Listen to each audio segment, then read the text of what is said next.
Welcome back to Relevant History. Today is the anniversary of a very important day in the history of the Americas and really the world.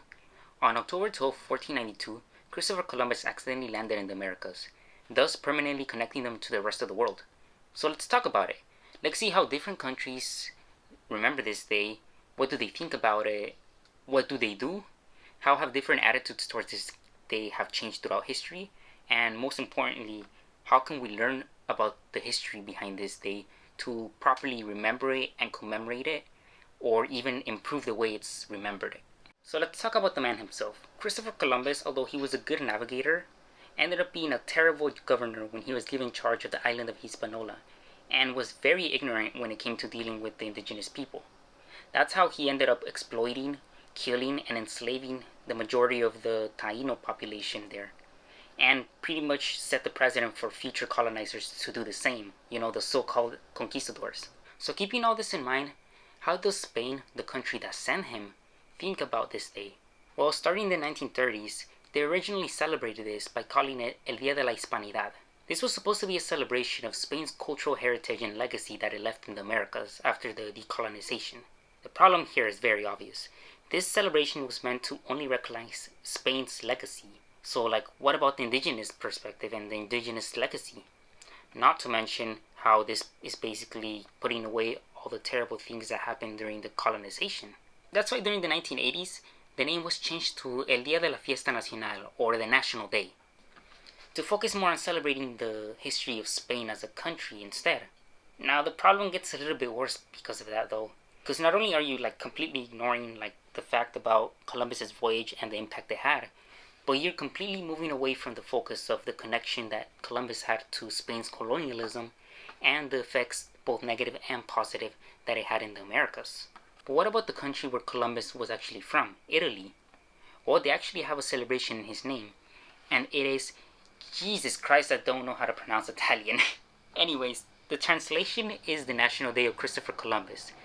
This is meant to be a celebration of Italian heritage and Italy's contribution to the world. I mean, I can understand why out of all Italians, they decided to use Christopher Columbus. After all, he did change the course of an entire continent, or continents. But the problem here is obviously that the celebration tends to focus too much on Columbus's character, and not his actions. You see, when you ignore what Columbus did, you are essentially taking him out of his appropriate historical context. That's actually the reason why you start to get people who claim, oh, Columbus undertook his voyage to prove that the earth was a sphere. Columbus discovered America. Oh, Columbus was a great hero. No, Columbus was no hero. We gotta be clear with that. Now, I guess the Italians could still commemorate this day with the focus of Columbus, but the important thing is that they have to focus on the voyage more than him and his actions, including what were the positive and negative effects of it. Talking about how Italians celebrate October 12th is a smooth transition for me because now we get to talk about the big one, Columbus Day in the US. How it came to be is actually pretty interesting. It was actually brought by the Italians themselves, Italian immigrants, who began to pretty much, celebrate it unofficially. And then after that, you have the second generation, third generation Italian Americans who began to basically lobby the government to have it be a holiday for them. Obviously, this meant that anti-Catholics and anti-immigrants like the KKK became even more fierce against the Italians. And the government, to kind of appease and to ease those tensions and to have better relationship with the Italian government, rushed this and began to make Columbus Day more official. Italian Americans took pride in what they achieved in making Columbus Day an official holiday, and that's why to this day Little Italy's around the US and also outside the world began celebrating this. In the US though, it's very interesting because it's not just like in Italy a celebration of Italy's contribution to the world, but it's also the celebration of the Italian American heritage that was until the rise of Native American activism in the 1960s. You see, Native American activists began to oppose Columbus Day because they were exposing the same flaws that I've been talking about regarding the idea of a day aimed at focusing on Columbus's character, just like in Italy. And that's why when people began to oppose this day, they began to celebrate the alternate of it, which is Indigenous Peoples Day. You see, I think that's a really good way to counter the idea of having Columbus being the main focus of this holiday. Yet again, I do think that there is some iffiness related to Indigenous Peoples Day. The main one being that it's once again starting to shift away from the historical event, which is once again the landing and the permanent connections that were set up between the Eastern and the Western Hemisphere, and the negative and positive effects that came with that. So before someone mislabels me as someone who doesn't support Indigenous rights, I do have to say though that it's definitely true. The way Columbus Day is shaped now is definitely shaped in a way that it's very insulting or inconsiderate of Indigenous peoples. That's why I want to focus now on talking about Latin America, because with my experience and knowledge of Latin American history, I could tell you that there is some ways in which October 12th is better commemorated and remembered there compared to the US. One of the things that I actually found out when I was doing my research is that Canada doesn't celebrate in any way, shape, or form October 12th. Instead, they have their Thanksgiving. It's hilarious for me because it almost seems as if Canadians look at the US and they're like, you know what, this whole Columbus Day thing, I want to stay away from it. I'm not even going to deal with it. I'm not saying that like the solution here is to just ignore this day. I think it's definitely still important for the historical significance that it has. But oh god, I still think it's so hilarious that the Canadians just don't do anything for that day. I really do think that Latin America holds the key to better remember and commemorate and understand October 12th, and that key lies in the name Dia de la Raza, or Day of the quote-unquote race. Let me explain why. You see, the idea of La Raza historically became popular around the 20th century during the same time as Spain's Dia de la Hispanidad. As a result, although this was being very separate from Latin America compared to how Spain was celebrating, they started celebrating such days around the same time, and so they eventually became kind of fuzzy, the boundaries between one of the two. And so as a result now, the definition of La Raza is not uniform throughout Latin America, and with that came the interpretation of La Raza overall. So it varies between country, and let's see some examples. Some Latin Americans back then, especially those who were more connected to Spain rather than Latin America itself, interpreted La Raza as La Raza Hispana, or the Hispanic race.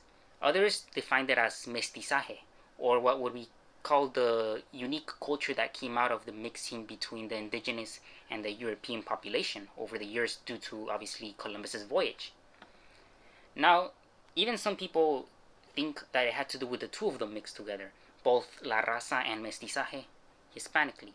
There is still some problems here. For example, if you look at the idea of La Raza Hispana, that's basically heading around the same direction as Spain's way of celebrating, in which they focus more on Spanish legacy rather than indigenous legacy. And even then, it's only focusing on Spanish legacy. What about, for example, the Portuguese in Brazil or the French in Haiti? They mix with the indigenous population as well. And then even there's still a little bit of limitations with the idea of mestizaje. For example, what about those populations that are still 100% indigenous that definitely still exist in South America?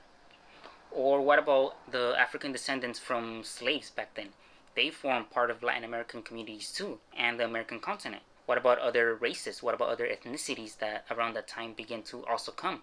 So you see, that's why as time came on, especially in the past couple of decades, some countries began to change the name and the focus of El Dia de la Raza. And I don't think I will be able to explain all of them, so I'll just give you a list that's ranked. So the main thing that I want to talk about with explaining about the background of the concept of La Raza is that some countries think that it's an outdated term. Although I would disagree for various reasons. The word is not outdated. It's more the current definition and interpretation of it. Remember how I talked about how there's a lot of different interpretations and variations of the concept of La Raza depending on which country you look at? Well, I want you to turn towards the country of Mexico, to a man named José Vasconcelos, who published an essay in the 1920s called La Raza Cósmica, or the Cosmic Race. And I think that's a very important essay to look at because it redefined the idea of La Raza, mostly in Mexico, but it became a concept that was more inclusive and uniting, and it has that potential which can help us improve the way we look at El Dia de la Raza and October 12th as a whole.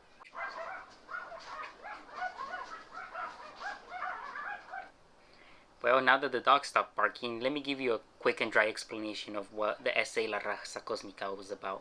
The essay had the idea that the Indian and the European contact back in 1492 set the world in a path where all the races are going to eventually mix in Latin America.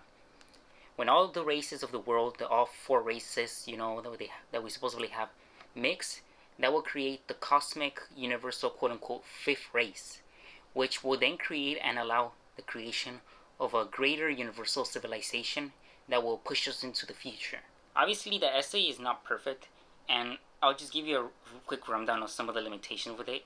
One of them is that obviously it's very optimistic, and the other one is that this interpretation can be changed to saying that the only quote-unquote good race in the world is the one of everyone mixed. And so it's basically once again rejecting the idea of recognizing those who are 100% indigenous. However, I do think that we should change this interpretation of La Raza, and this will give us a key to having a better way of celebrating this day.